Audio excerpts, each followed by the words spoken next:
What's up, guys? My name is Seth Fox. I own Image 88, formerly known as Underline Photography. If you want to know more about that, I made a video discussing my rebrand previously, so feel free to go check that out. What I want to do with this video series is talk about how my month went. As a business, as an individual, as a cinematographer. I feel like very rarely do other creatives kind of have a grasp on what other people experience, especially trying to do this for a living. And I find myself wondering that all the time, you know? So there may not be something out there for me to access personally to feel grounded or feel sane. But hopefully I can just disclose what I've experienced and provide that for other people. Because I feel like if I'm having to struggle with something and I have the means to provide that, then surely other people are struggling with the same thing, and this could be a tool for other people to reference, or just give people peace of mind, you know? If somebody's a really talented creator and they're having a rough month, hey, maybe it's all of us. Maybe it's the economy. Maybe something happened and it's just having an impact that maybe we don't realize. So, kind of a backstory on this. This past year, up until about spring, summertime, my business was not bringing in anything. I wasn't able to lock in hardly any invoices. Like, it was rough. Things were super slow, and I was living on my credit card, and it was tough. And the whole time I'm wondering, like, what am I doing wrong? You know, why is my business failing? Why am I not able to get any work right now? Like, this is crazy. I feel like I have a pretty versatile skill set. I should be able to make some money doing what I love. And I talk to other people and detailing shops and other companies. We're having the exact same struggles that I was, but we're not in even close to the same like industry space. And so we chalked it up to just the economy was rough and people were holding on to their money, and job market just wasn't great, and people just didn't have the money to spend like they used to. And so that gave me a lot of sanity talking to other business owners, finding out like, hey, it's not me specifically. Other people are struggling as well, and it's probably just the economy right now.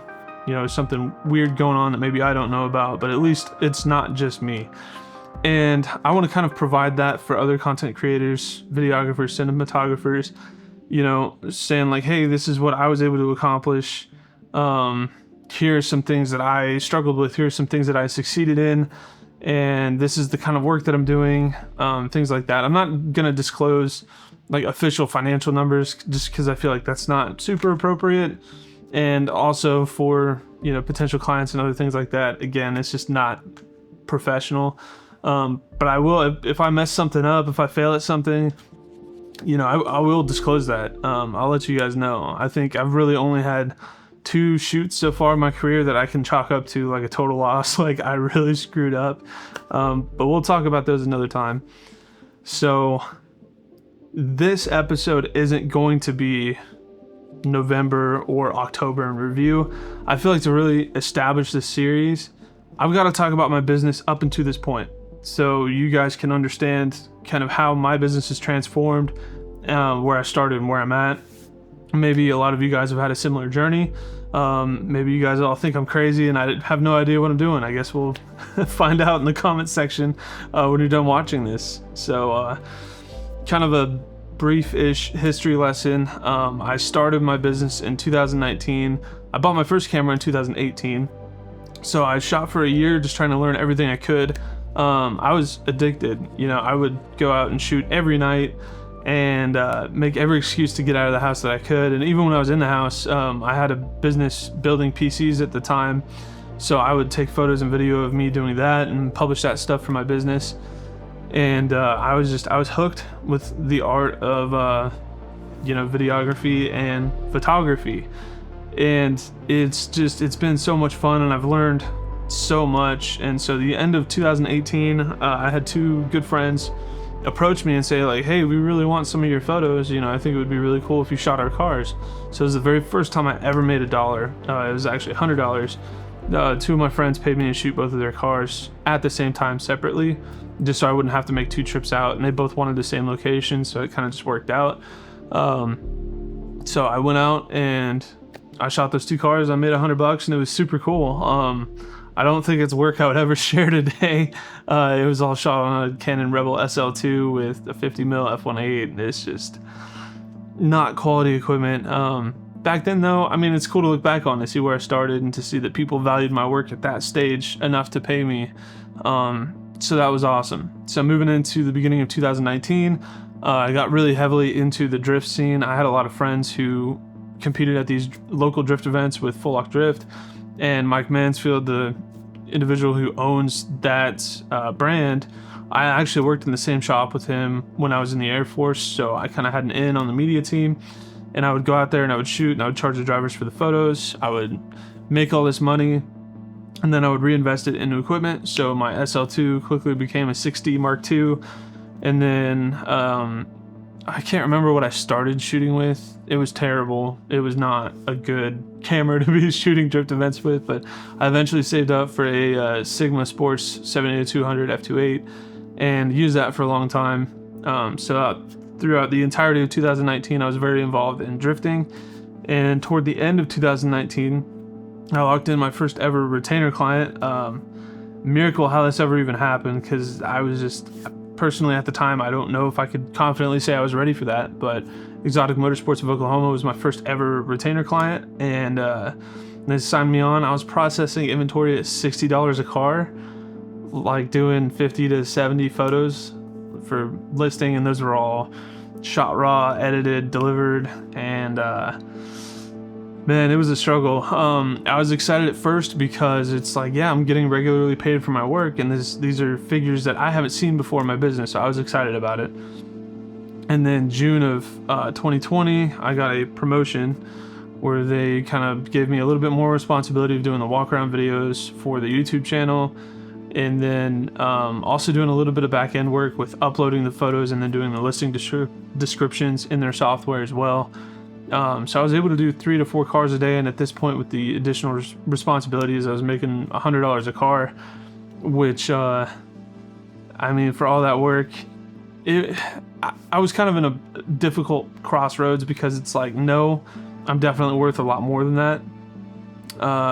But with it being very consistent work, you know, with me going in there almost every day, that $60 rate, I was going up there once a week just because they were very small. They were just starting off, and so it was kind of whatever.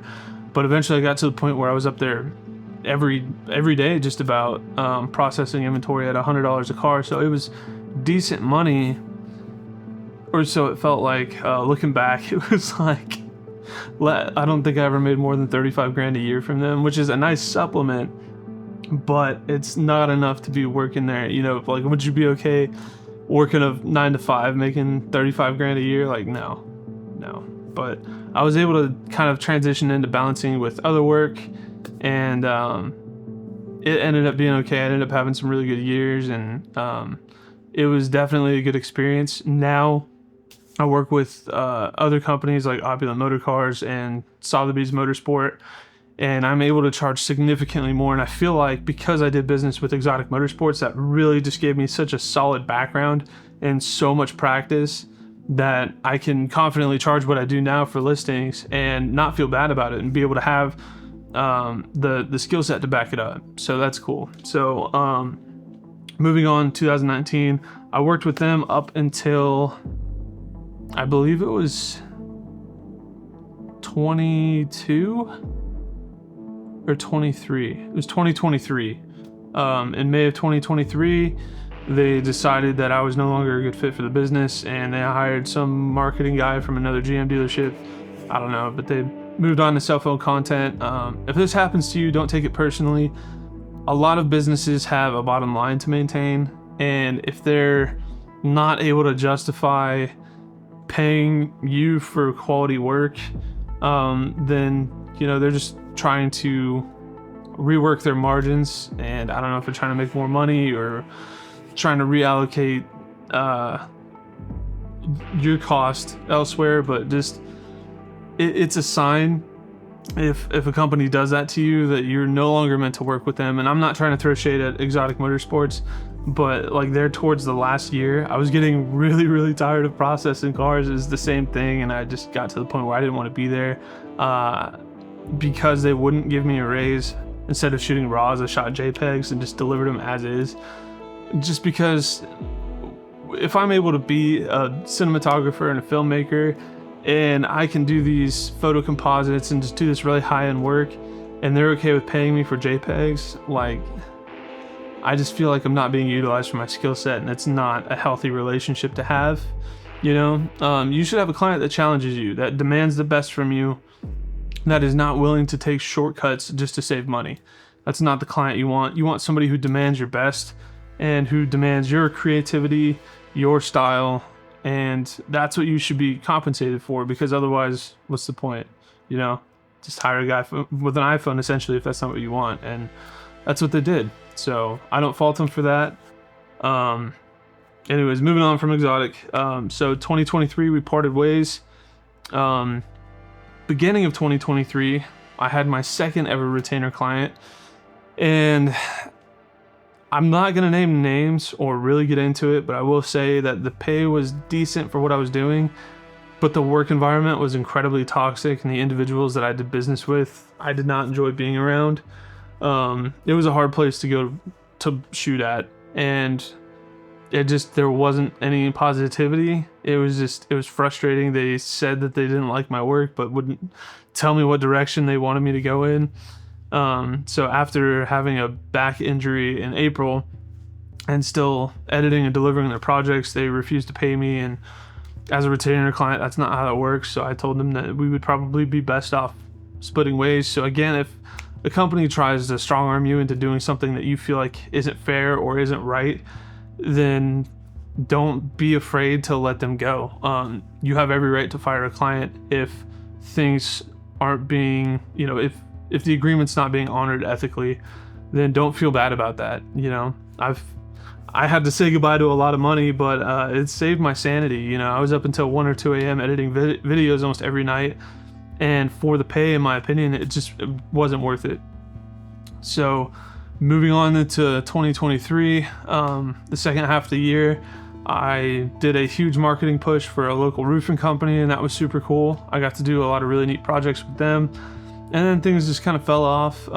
They expressed that they were very happy with my work, but communication kind of just fell apart. The individual had a lot of ideas, but not very much follow through, so that kind of just fell off, I guess. And you know, I kept just pushing for one-off jobs. I kept just, you know, hoping I could shoot an advertisement for a company here, do a set of photos here, and that's kind of how I've operated for the last year and a half. That's how I've been making ends meet, and it's been rough. I will say, if you can get a retainer client, definitely fight for a retainer client, because having that piece of continuous income and knowing who you're doing business with and having that ongoing relationship, that's the way to go.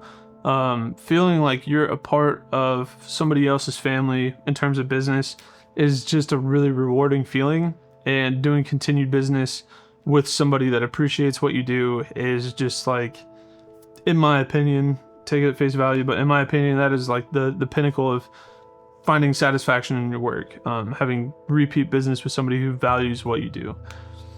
So a lot of one-off jobs, and you know, about to close out 2024, and that's really what it's been. But now that I've kind of rebranded myself, I'm hoping to get some more retainer clients moving forward. I have a lot of plans for running ads and doing a new highlight reel and things like that. So hopefully these things will kind of round out the image that I'm trying to build for myself, and help lock in some good retainers, because I can tell you what, doing these one-off jobs and just fighting for one job at a time is so stressful. It will wear you down, and that's not a spot you want to be in. So I guess we can talk about kind of just the fall this year, and kind of how that's really been a 180 for my business this year. This year's been really slow for me. I've had a couple companies that I've done some work for this year that, you know, things have really helped me out, like Excel Off-Road and Performance. Chris, he's been awesome. I love working with that guy, and I firmly believe in what his business is and what he does and how he treats his customers. Being able to do businesses with companies like his is just awesome. It feels good to believe in what a business is doing. So he's been great. I got to work with Centranet up in Stillwater. They were awesome. Nokia was involved in that project. If you know, it's hard to say whose project it really was. It was kind of involving both of them, but they were both amazing companies to work with, and that job was a big one. Just what was asked of me, the timeline, the workload, everything was nuts, and the invoice was, it was good. I definitely needed a project like that. I was getting to a point where I was actually starting to look up, like, seeing if I could do insurance sales part-time to supplement my income, because this year was so slow. I'd been leaning on my credit card, and the economy's been not good. It was election year. Things have just been crazy, and unfortunately in my line of work, going after kind of a corporate demographic, doing business marketing, content, essentially, marketing is like the first thing to get cut when things are tough. People cut their ad spend, they cut their content creation fund, essentially. They just focus on what's vital and trim the fat, and unfortunately my work is like the first thing to go. So it was definitely a tough year, but thank you for Nokia and CenturyNet believing me and trusting me for that project. That was definitely a game changer. So I was able to reset the credit card and roll into 2025 with a bunch of good ideas that I'm hoping will bolster my business and just help things continue to move forward at a good rate. So yeah, I mean, I also invested in some new equipment. I started off with a Rode NTG5 and a Zoom F3 to really get into some good XLR audio. But the NTG5, as I found out, I was shooting my new rebrand content, had crazy RFI. Sounded terrible. The audio was shot. I was able to salvage audio for one of the videos, but it wasn't good. And then the other video was completely unusable. So I looked online. I was like, Rode NTG5 RFI problems. And sure enough, a whole list of people, yeah, NTG5 had terrible interference and sounded awful. And I was like, man, I was absolutely in love with how it performed. It sounded fantastic. It was such a great mic, especially at the $500 price point. But I realized that that's not gonna work. If there's any compromise to reliability, like, I need to know when I'm recording something that it's gonna come through clear with no RFI and it's gonna be good every time. And with there being kind of quality up in the air with the NTG5, I had to get rid of it. I don't have that margin for error. So I had to sell it. I ended up spending a little bit more money and going with the Rode NTG3. Really liked the sound profile that it has. It's a really nice, smooth, natural kind of sound, close to the NTG5, but you're trading a little bit of highs for some more mids, which I think is still a very flattering tone on a lot of people. So I guess we'll find out. This is all being shot with the Rode NTG3 through my Zoom F3 right now. Also managed to invest in some new lights. Got a Nan light FS300B over here, bicolor. Have that shifted a little bit warm. Going through an Aperture Light Dome Mini 2 with the diffusion sheet and the egg crate on it. And then over here to my right, I have a Nanlite PavoTube 230XR, and that is just on the CRT mode at 12,000K, a really nice cool blue. You can see the really nice edge light, which is sort of faking the lamp and the sun coming through. It doesn't actually look that way, and I keep looking down here because I have my Shinobi, my Atomos Shinobi down here, so I can see what's going on with the video. Just making sure composition and everything is good, making sure focus is good. Got the Sony A1 shooting 8K right now through a Sigma 35mm f1.2, 6-9 stop Polar Pro VND on there. So yeah, that's the equipment that I use for the shoot. This is honestly a pretty simple shoot. I've just got a 300 watt light at like 50%. I've got my PavoTube, NTG3 monitor, camera, and the camera is sitting on a desk with like this little mini tripod thing here. Actually, I'll take 2 photos. So we'll take a photo, wide shot like that to see the PavoTube, wide shot like that to see the camera and the mic, and then wide shot over there. And I'll post all of these 3 here, here, and here. This way you can see my lighting setup, kind of see how that works. Yeah, if you have any questions, just feel free to reach out. You know, this whole video series is to help other people feel sane, you know? So if other people are having problems, or, you know, clients are doing this, like, hey, is this okay, or whatever, like, I want to talk to other creatives and just help everyone figure this out, because navigating this by yourself, especially as a business, is really, really hard and really stressful. So if I can take some of that off of my plate, getting advice from other people, if other people have questions for me and I can answer those, I want to build a community where everybody isn't constantly wondering if they're doing something right or wrong. Okay, I guess my computer just restarted. It's Windows for you. But yeah, I want everyone to feel confident in what's going on with their business and the creative side of their work. So that being said, thank you guys for watching. Seriously, I appreciate it. Feel free to actually subscribe to the channel now, because I'm going to be putting out hopefully regular content-ish. I'm just out here trying to be as cool as Mark Bone and Luke Forsyth. So catch you guys on the next one.